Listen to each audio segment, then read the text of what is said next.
In today's video, I'm going to teach you how to add a section in Framer. We'll walk through this step by step, so even if you're new to Framer, you'll be able to follow along easily and customize your page with confidence. First, go ahead and open your Framer project. Once it's loaded, make sure you're in the main editor view where you can see your canvas and your existing page layout. At the top left of the interface, you'll see the Insert button, usually labeled with a plus sign.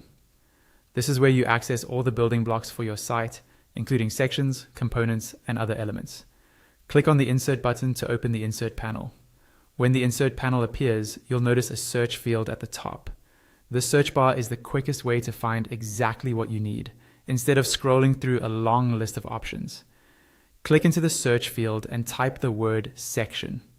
Framer will filter the results and show you all the available section options you can use, which might include pre-made layouts like hero sections, feature sections, contact sections, and more. Take a moment to browse through the search results and look for a section that fits the design and content you have in mind. You can usually get a quick preview from the thumbnails, which helps you decide what will work best with your existing page. Once you've found a section you like, click and hold on it, then drag it onto your site's canvas. As you drag, you'll see placement guides that help you position the new section relative to your existing content. Move it to the spot where you want it to appear in your page structure, then release the mouse to drop it into place.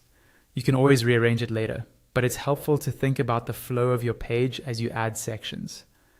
Now that the section is on your page, it's time to customize it. Depending on the specific section you chose, it will contain different elements, such as text, buttons, images, or cards. To tweak any of these elements, simply click directly on the one you want to edit. When you select an element, look to the right side of the Framer interface. This is where the Properties panel appears. In the Properties panel, you'll see all the adjustable settings for the selected element. For text, you can change the content, font, size, weight, alignment, and color. For buttons, you might adjust the label, link, style, and hover effects. For images, you can swap in your own files, adjust the fit, and customize the shape or corner radius. Take your time to go through these options so the section matches your brand and the rest of your site. You can repeat this process for each element in the section until everything looks and feels right. That's all there is to it. Open your project, use the Insert panel to search for a section, drag it onto your page, and then refine each element using the Properties panel on the right.